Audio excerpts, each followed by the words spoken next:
And I want to thank Pam. She has been an incredible source of inspiration for everybody in this room. So I want to thank Pam and Rick and everybody else that's been here, and the support that we've had in Florida has been incredible. Very important state. Number one, I'm here. I'm always here.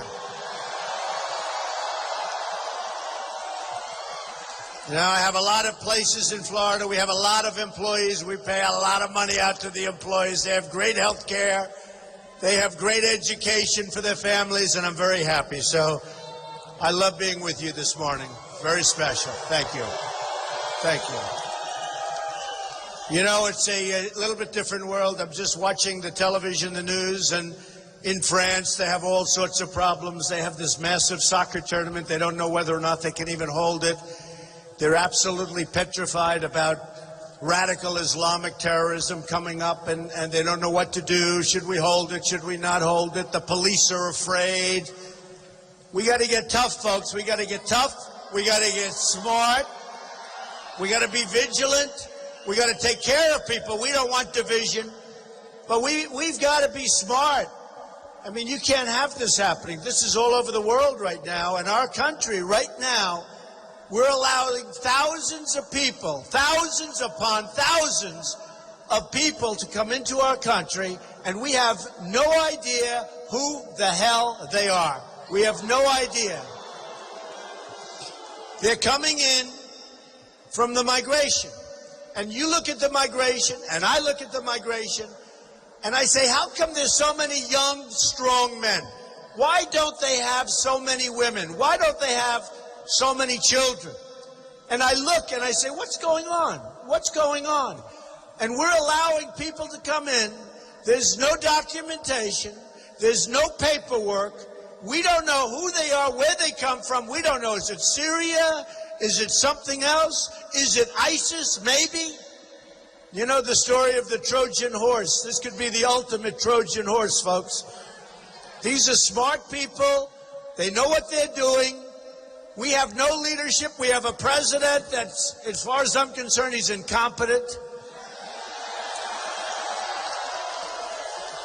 And now he's going to be campaigning for crooked Hillary Clinton, okay? He's going to be campaigning.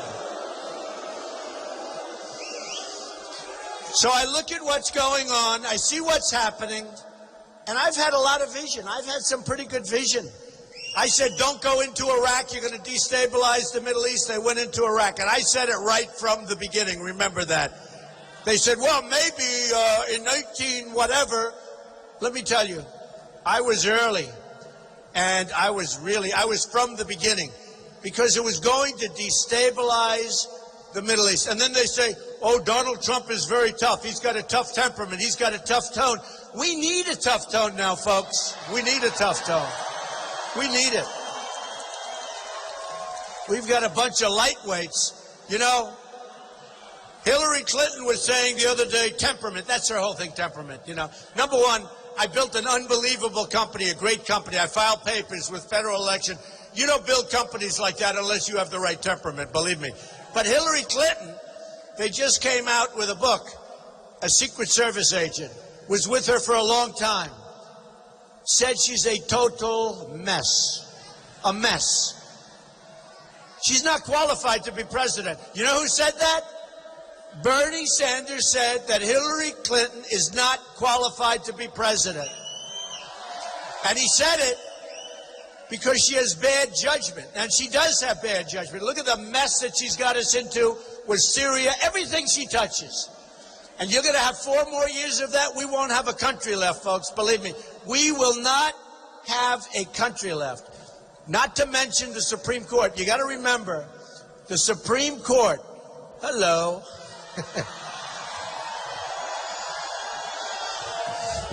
Thank you. Thank you. Is there any place better than a Trump rally? Is there any place better? Right? Even on a Saturday morning, look at these crowds. I mean, we have crowds. You know, folks, I'll tell you what. Look, here's a Saturday morning in Tampa. We could be doing other things, right? There are other things to be doing. And you look at the crowd. By the way, I was just informed we're 2 points up in Florida, and we haven't even started yet. Okay? We haven't even started. And after this, I'm going to Pittsburgh. We'll be in Pittsburgh this afternoon, and we're going to do great in Pennsylvania. You know, the interesting thing is a lot of these states were not really states where the Republican was supposed to do well. And you're traditional. I guess I'm not traditional. You know, one of the reasons I'm not? Remember Jeb Bush? He used to say, he is not a conservative. He is not a conservative. I am actually conservative, but you know what? You know what I am? I'm for what works. Like on trade, they said, on trade, they say, we want free trade, so do I. But to have free trade, you need smart leaders. We don't have smart leaders. We have dumb leaders, okay? So we have to do. So here's the story on trade. They said, do you like free trade? I said, yes. Well, what's your policy on trade? You know what I said? I want to make good deals for the United States. That's my policy on trade. It's very simple. I don't care if it's free. I don't care if it's totally unfree. I want to make good deals for the United States because the United States is getting ripped off by every single country virtually in the world. Every country is taking our money and taking our jobs, and we have people that are political hacks negotiating the biggest deals in the world, and they don't know what the hell they're doing. And we have the greatest business people in the world, many of whom have endorsed me. Carl Icahn, all these guys, they're all endorsing me. And they don't want to get paid money. For them, it's a game of poker. It's a game of chess. They want to go against China. They've done great against China. I've done great against China. And I do really well. I like the Chinese people. I love the Mexican people. I have so many Mexicans working for me. I love all these countries. I don't hold anything against people. I hold it against our leaders for being so totally, grossly incompetent because they don't know what they're doing. And you look at these trade deals, and you look where China, as an example. Hey, look, the biggest bank in the world is a tenant of mine in a building in Manhattan from China. I sell condos to people from China for a tremendous amount of money, tens of millions of dollars. I love these people. I love these people. I own the big chunk of the Bank of America building in San Francisco, comes through China, through an indirect, wow, very complicated, but through China. We can do great with China. And by the way, China is ripping us off, so is every other country. China is ripping us off. They're the #1 abuser. Because what they do is they devalue their currency. Do you ever notice? Whenever they have a little problem, we start to cut in, they devalue their currency, knock our companies out of business. They knock us out of business. And again, I'm not angry at China. I'm angry at our leaders, if you call them that, our leaders. I'm not angry at China. I'm not angry at anybody. I'm angry at our leaders because they don't know what they're doing. They don't know. And we're not going to have a country. I'll tell you what. I didn't need to do this, folks, you know, in all fairness. I didn't need to do this. This is something I want to give back. You know, you ever hear the expression, people want to give back? I've done so well in this country. It's been such a great country. I love the people of the country now more than ever before. You know, we have a movement going on, folks. I mean, look at this room, this massive room. At this time, what time is it? Yeah, I mean, it's like in the morning. Look at this room. And it's like this no matter where we go. We give 1 day's notice. Yesterday we gave 1 day's notice. We're in Virginia. 1 day's notice. The place, I mean, we have thousands and thousands of people. And it's called, listen to this, it's called a movement. We are part of a movement. And, you know, in many, many years, I was on the cover of Time magazine. All these years, I work and work. I was on the cover of Time magazine, I think once or twice, right? For years, 35 years. That's not so bad, once or twice, cover of Time. Now, the last 6 months, I think I'm 4 or 5 times. Is it crazy? So it shows you, no, it shows you how important it is. It's like the other day, I woke up, I look, I say, what's that? It's the cover of Time magazine. It's my picture. I didn't even know I was going to be on the cover. Because you know what happens? We have something going that's so special, that's so big, that's so important. Pundits are saying, many of them, it's the single greatest political movement that they've seen ever in this country. Ever in this country. And we're going to win the race. You know, one thing they was talking about before, a number of states. I don't know if you saw with New York, I won in a massive landslide. We won Pennsylvania in the primaries in a massive landslide. They're all landslides. Connecticut was so great. We won that in a massive landslide. They even used the word, they hate to use it, with me. If it was Bernie Sanders, they'd say it was a massive landslide. Not so long ago, I had 17,000 people at an event. Bernie, at a different location, had 3,000 people, which is a lot of people, 3,000 people. But I had this massive crowd. I think it was 17,000. And they said, Donald Trump is here tonight, and he's discussing what he's discussing. You know, let's all fall asleep. And they go, huh? And he goes, Donald Trump talked about this. And then, okay, back to you in New York. And then the guy from Bernie Sanders. Bernie Sanders is here tonight. He's got a massive crowd of 3,000 people. And I'm saying, I don't believe it. I have 17,000 people. They don't say it. And by the way, the cameras, they never scan the room. Every time, no, it's true. They never scan the room. Very dishonest people. They're very dishonest people. But they never, the only time they scan the room is if there's a protester, because that's a bad thing, they think. But I love my protesters. We love our protesters, right? We're going to get, many of those protesters are going to end up, believe me, a lot of the protesters that you see, they're going to end up voting for Trump. Believe me. When they learn how crooked Hillary is, they're going to end up voting for Trump.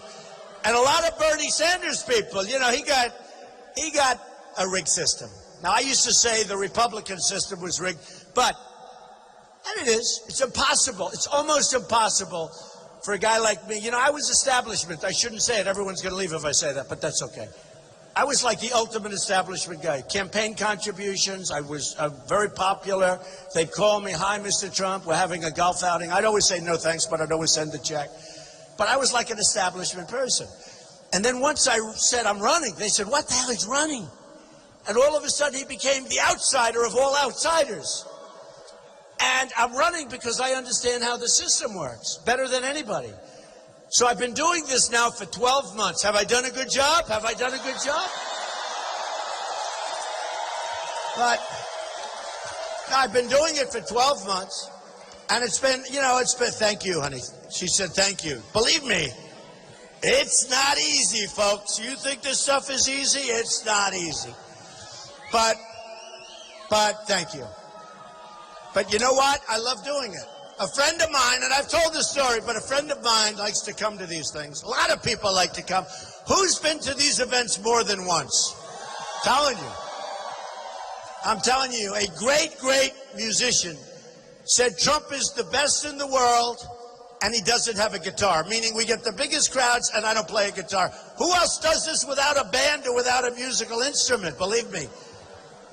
It's a lot easier with an instrument. But look. We have something happening that's so important.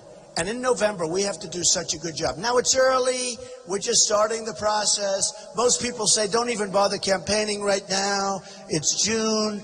Wait till after the convention. We're going to have a great convention. Wait till after the convention. Don't bother. I don't want to do that. I'm sitting home. I'm listening to lies being told about me by this dishonest media because, believe me, they are so dishonest. You know, so dishonest. Man.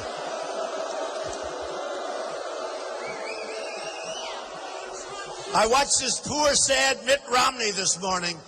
He suffers from misogynist.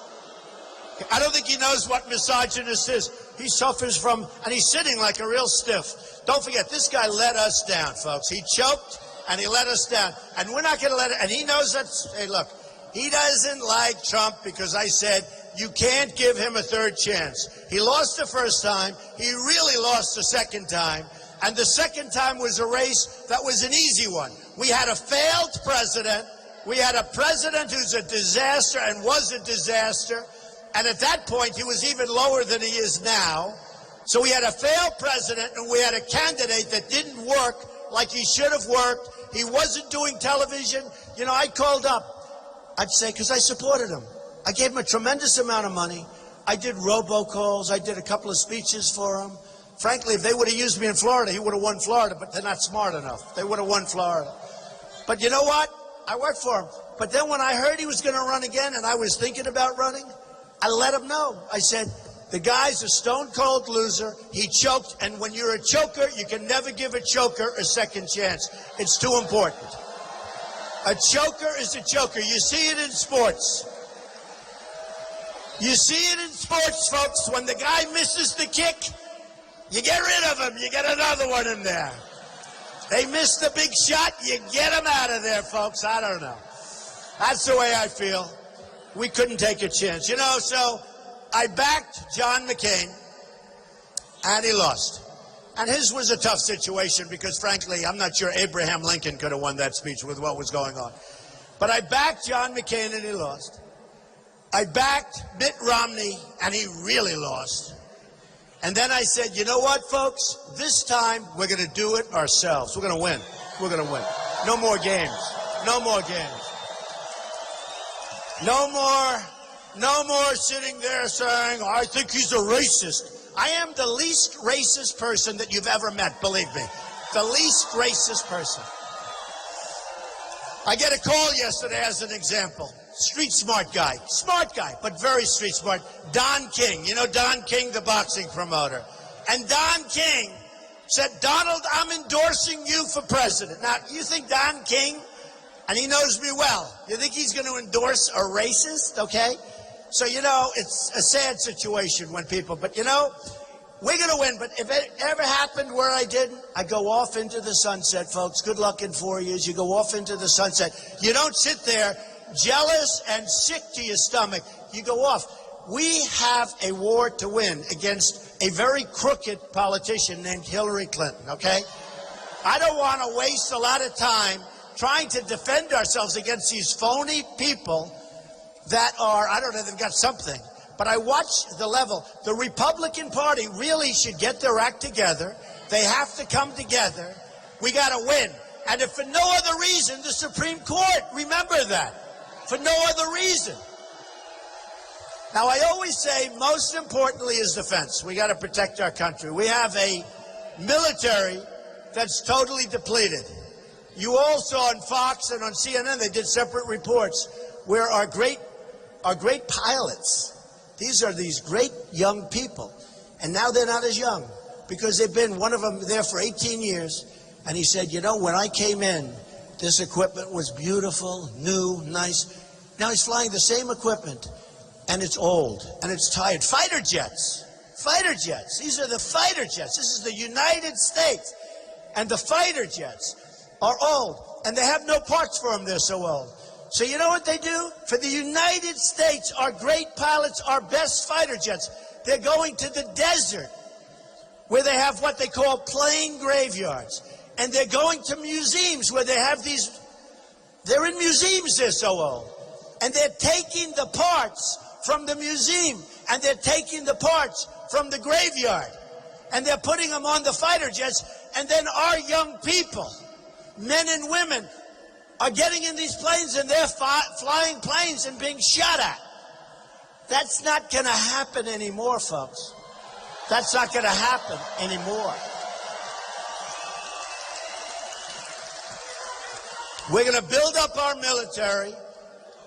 And don't forget, when Crooked Hillary says Donald Trump temperament, she's got the bad temperament. And remember what the Secret Service agent said. She's a total mess. She's unstable. She's unstable. And she can't be president. That's what they said. So she uses the thing about Trump's temperament. Look, we need strong temperament. At first I was going to say, oh, but I have a good temperament. It's not a question. I have a strong temperament. I'm the one who didn't want to go into Iraq. Remember that. You know, all these people saying Donald Trump is tough. They talk about the trigger, right? The nuclear trigger. Well, let me tell you, I'll probably be the last one to do it. I hope to God we never have to do it. Because that is a disaster. But I'm the one that didn't want to go into Iraq. Now, I was a civilian, so nobody really cared that much. I was doing my deals. I mean, you know, it's not like, oh, Mr. Trump, what do we do? But I'm dated back, way back, where I was saying, no Iraq, you're going to destabilize the Middle East. And by the way, everything I said happened. Everything I said. It all happened. The Middle East is destabilized. I said, Iran is going to take over Iraq. That's exactly what happened. Because you had two powers that were identical in terms of military strength. And they'd fight with each other for decades. They'd go 10 feet, 10 feet, 10 feet, rest. 10 feet, 10 feet. Gas would be thrown by Saddam Hussein. The world would go crazy. Then Iran throws a little gas. Then they rest. And this went on for decades, right? Then we knocked the hell out of one of these two nations that hated each other. And remember this about Iraq. Iraq has among the biggest oil reserves in the world. So not only did we give Iran one of the great deals of the century, when our very, very incompetent Secretary of State, John Kerry, grossly incompetent, this guy never got up from the table once to walk. How do you make a deal with people? And they're great negotiators, the Persians. They're great negotiators. How do you not get up once, twice? And I used to hear what they're doing. I used to follow it. I love it. You know, deals, I love deals. I mean, frankly, any deal, I love deals. But here's one that was so obvious. And they'd say no. And we'd say, well, we'd like to have this. No. Oh, okay. How about this? No. Okay, we agree. And then the guy goes into a bicycle race. He's 73 years old. He wants to be in a bicycle race. He breaks his leg. He's walking around like, can you believe, in the middle of the biggest negotiation, he goes into a bicycle race. He breaks his leg. And he's incapacitated. And then a few weeks later, he walks in on crutches. And you know what they're saying to each other? How dumb is this guy? How dumb? This is the kind of people we have. And we have the prisoners. And they're over there. And that negotiation should have never, ever started unless those prisoners were released before it started.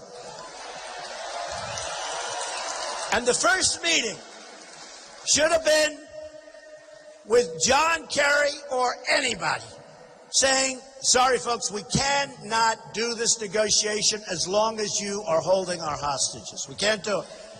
And they'll say, no way, we're not going to do it. And then we say, sorry, but we have to. And we leave the room. We get back on the plane. We double up the sanctions. And by the time you get back to the United States, there'll be a phone call. The prisoners are released. Let's get going. Okay? I wanted two big things in that. First of all, anything nuclear, if you can make good deals on nuclear, that's a good thing, I have to say. I'm all for deals. But they got to be good deals, not bad deals. We make bad deals. We don't have anybody to make good deals. We don't have people that are smart. We don't have deal makers. We have political... I won't say it. I won't say it because I'll get in trouble. You know, when I use a slightly off word, slightly off, when I call this really bad senator, she's done nothing. She's done nothing. She said she's Native American. And I said, Pocahontas. It's Pocahontas. And somebody said to me, one of the media, Mr. Trump, would you apologize? I said, yes, I'll apologize. To Pocahontas, I will apologize. Because Pocahontas is insulted by the state. No, I mean, this is what we're dealing with, folks. This is what we're dealing with. We have to get smart. We have to get tough. We have to stop being so politically correct. The Republican Party and our leaders, we've got to get down to business. We can't be, I mean, I've had more opposition from the Republican Party than I do from the Democrats. It's crazy. With that being said, I think it's coming together. I think it's coming together. Don't forget, I'm an outsider. They're not used to it. You know, we had 18 people. And then one after another, boom, boom, boom, boom. And some of it wasn't nice. You know, Jeb Bush was favored to win. And I would say he doesn't like me too much. You know what's interesting? Guys, there were a number of them, but they signed a pledge. The reason they wanted the pledge was because of me. They wanted me to sign the pledge. I would have honored the pledge. If I didn't make it, I would have honored the pledge. And it would have been hard to do, actually. because for some of them it would have been very hard to do. But I would have honored the pledge. So they sign a pledge. They go into the RNC. They use all of their information because they signed the pledge. So they took, I guess you could say, millions of dollars worth of free information. And then they lose. And they don't honor the pledge. You know, I'm from business. We sort of have to do things like we honor things, right? They sign a pledge, they don't honor a pledge. So the Republican Party has to be tough, has to be smart. And if they're not tough and smart, I'm going to win, but a lot of other people won't. I'm telling you, that's what's going to happen. We have a couple of senators we don't want to endorse Trump. That's okay. I don't care. If they don't endorse me, that's fine. I'm not going to campaign. I have 1 or 2 states where I'm leading in the state, and they're doing poorly, and they don't want to endorse me. And I'm saying, what the hell are they doing? You know, what are they doing? And I don't care. But we could have a case where I win and many others don't. And I'll tell you what's going to happen. If that happens, then I have a Senate without the majority, which would be bad. Because I'd love to see the majority. I was with Mitch yesterday. I would love to see the majority. But the Republicans have to stick together. They have to be smart. And they have to be tough.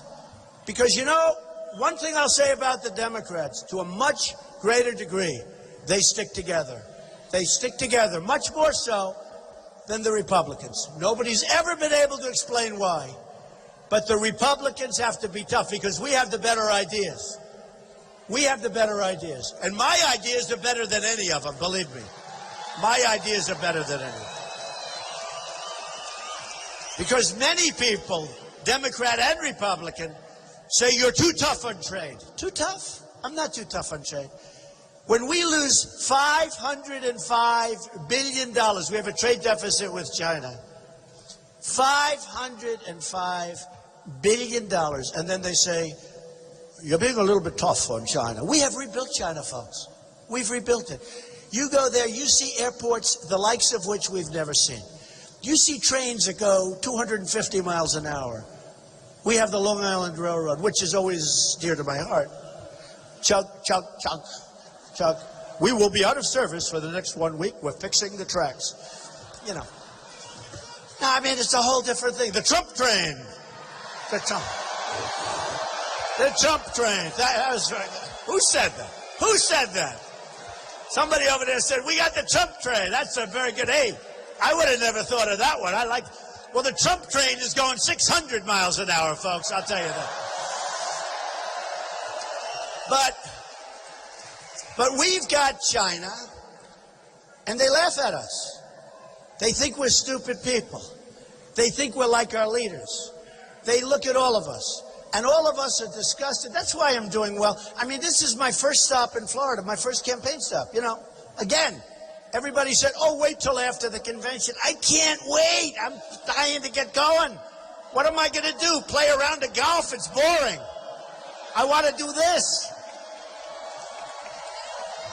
I want to do this. But then you have Mexico. Mexico is ripping us off so badly, folks. Mexico is killing us. Mexico, and nothing against Mexican leaders.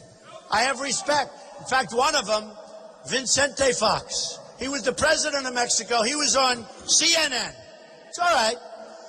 And he said, we will never pay for that. And he used the F word, right? And I said, oh, he's going to get killed using the F word. Can you imagine if I used the F-bomb? It'd be the electric chair. Here's a guy, and he used the F. He said, we will never pay for that F-bomb wall, right? I said, oh, he's dead. Nobody even mentioned it. Nobody even mentioned it. But I was happy because a year ago and 2 years ago, he said, we'll never have a wall. Now he's saying we'll never pay for the wall, so he's assuming the wall's going to happen.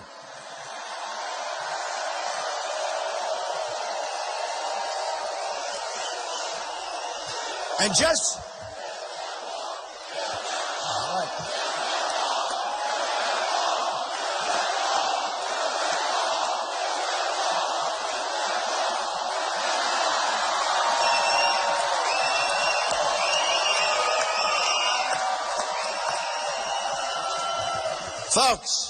Ready? America first. Very simple. America first. It's America first. We got to build the wall. You know, 16,500 Border Patrol agents endorsed me. They endorsed me about 3 weeks ago. And I was very honored by that because they have never endorsed a presidential candidate before. And by the way, before I forget, the NRA, the National Rifle Association, endorsed me last week. And for you incredible folks in Tampa, you know, Hillary Clinton wants to abolish the Second Amendment. She wants to take your guns. Who has guns in this place? Wow. Wow. And what would you say if somebody came along and said, we want to take that gun away from you? She wants to take your guns away. That's what she wants to do. She wants to take your guns away. Essentially, she wants to abolish the Second Amendment. And, you know, when you look at Paris, where they had 130 people killed viciously, and it's just boom, boom, boom, boom. Hundreds of people went to the hospital. Many, many of those people are still there. They'll never be the same. Just destroyed, right? Destroyed. Totally destroyed. If there were guns on the other side of that room, or if in San Bernardino, 14 people killed by radical Islamic terrorists who became radicalized. And these were people that gave a baby shower to the child of these people that killed them.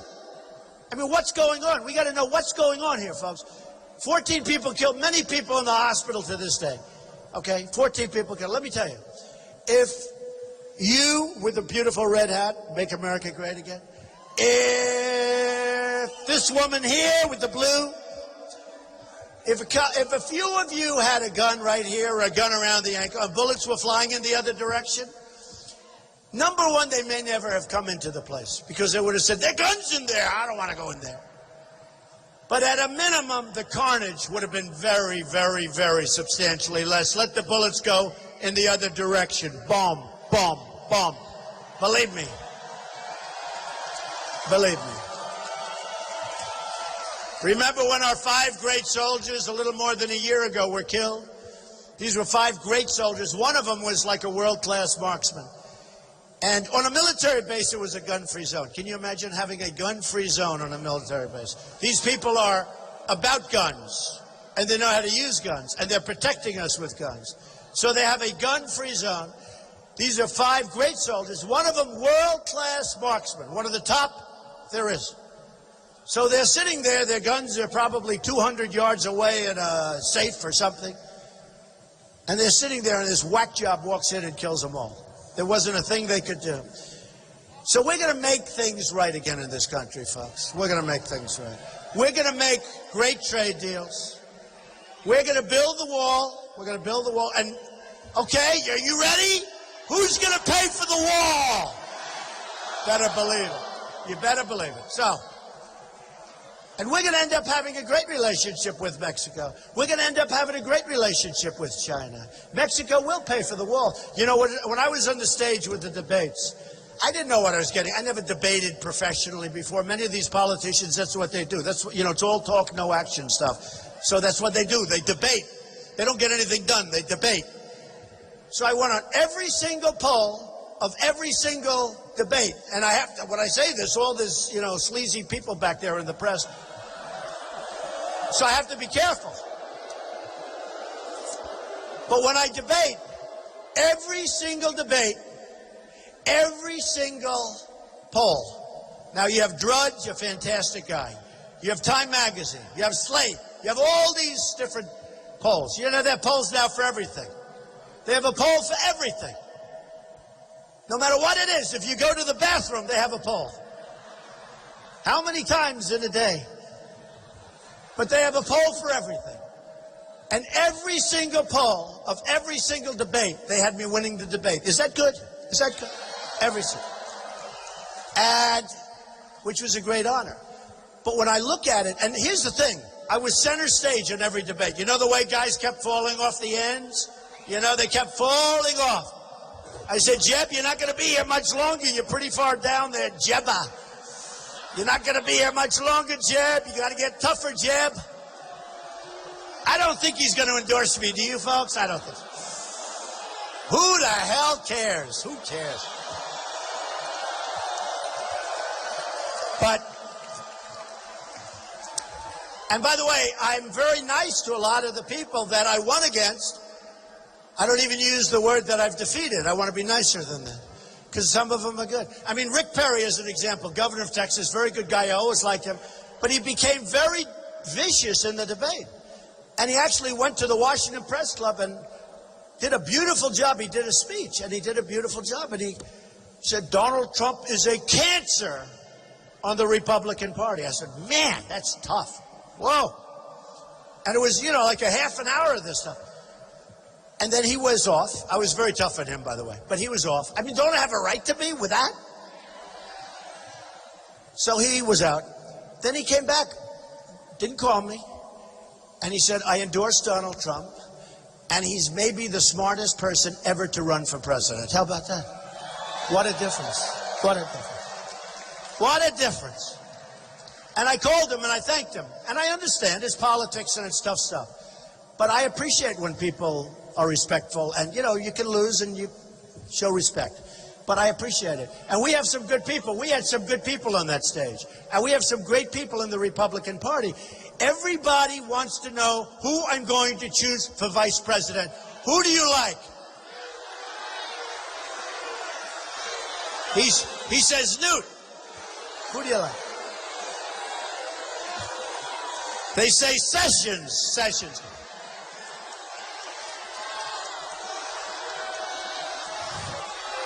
He says Condi Rice. Who else? Who do you like?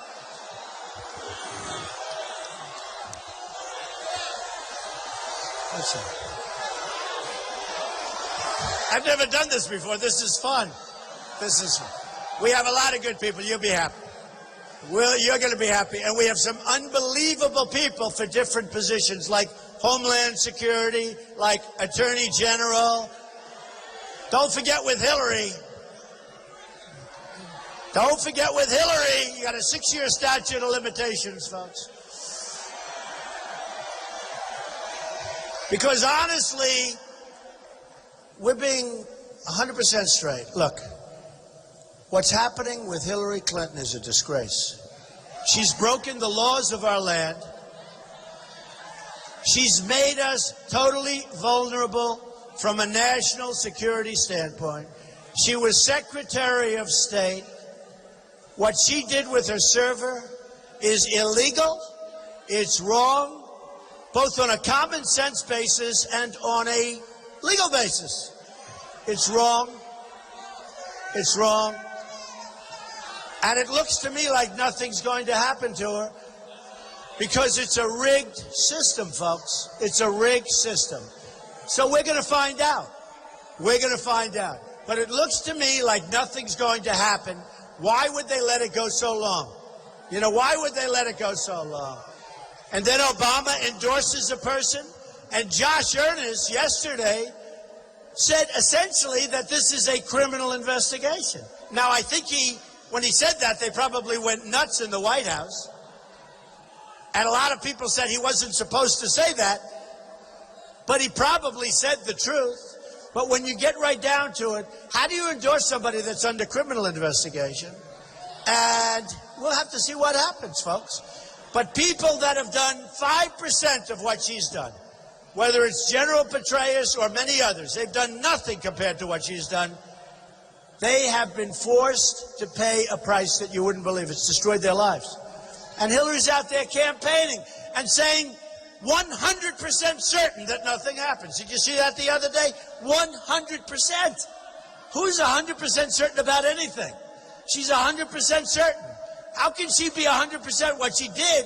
You know, when you watch all of the pundits, when you watch, they bring in the lawyers, and I read it, and I see it, and I study it, and I have great lawyers, and every one of them says to me, guilty. You very rarely see a lawyer that says not guilty, all right? So let's say even if it was 90%, but I don't even know if I see anybody that says not. She's guilty. So how is she allowed to run for president? Now, with that being said, I really want to run against her. I have to be honest. That's the one we want to run against.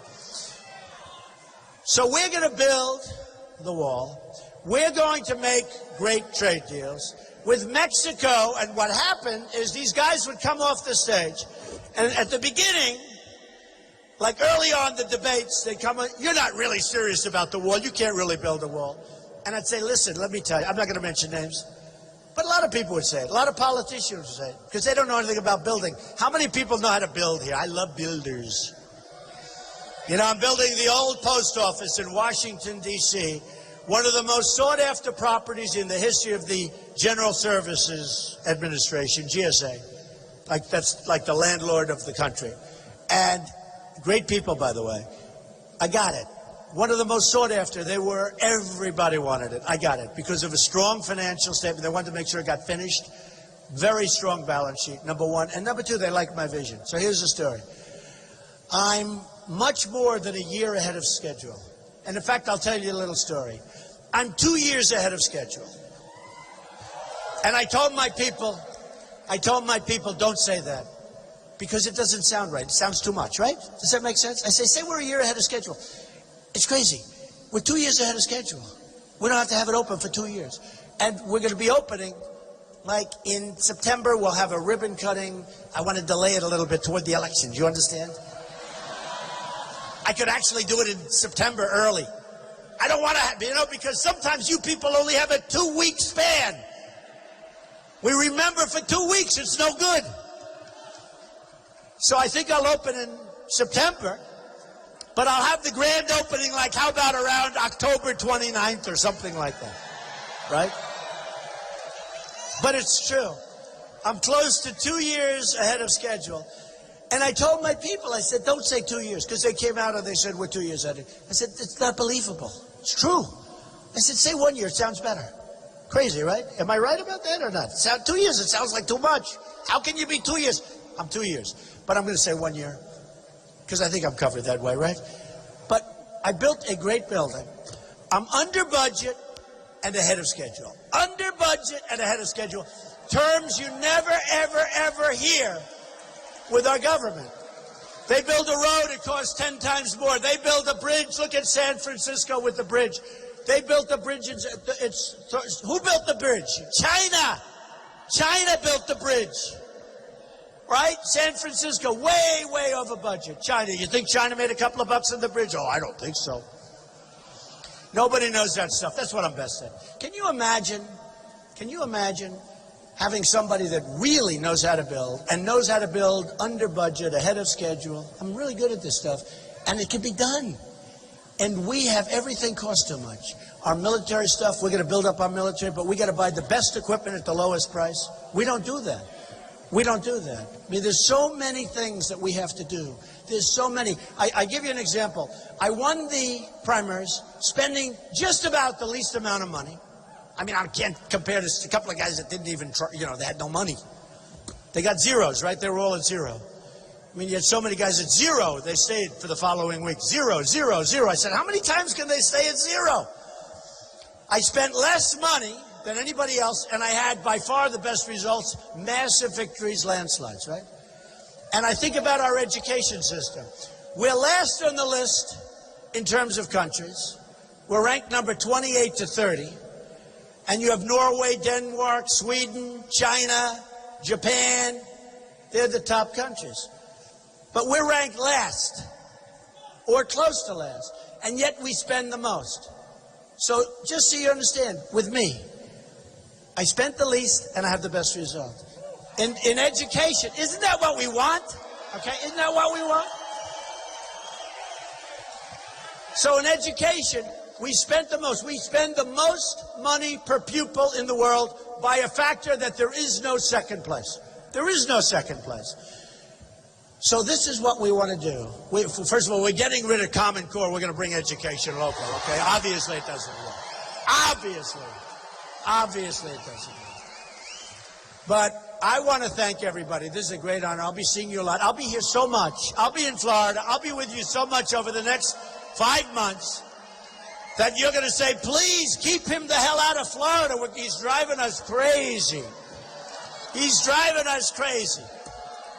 But seriously, look, we have a big task. Winning Florida is absolutely imperative. You don't win Florida, they say it's over. But I think I'm going to win a lot of states that nobody ever thought about, because we're getting numbers that are incredible in states that no Republican really would think about. But we're going to win Florida. But most importantly, if I win, our country is going to start winning again, okay? We're going to start winning again. We're going to win with every element. We're going to win with our military. We will defeat ISIS, by the way, very, very quickly. Very quickly. We have no choice. Chop off heads, have no choice. We're going to win at the border. We're going to win with trade. We're going to win with education. We're going to win with everything. Oh, happy birthday. They're singing happy birthday. Don't tell me happy. I don't want to hear about that birthday.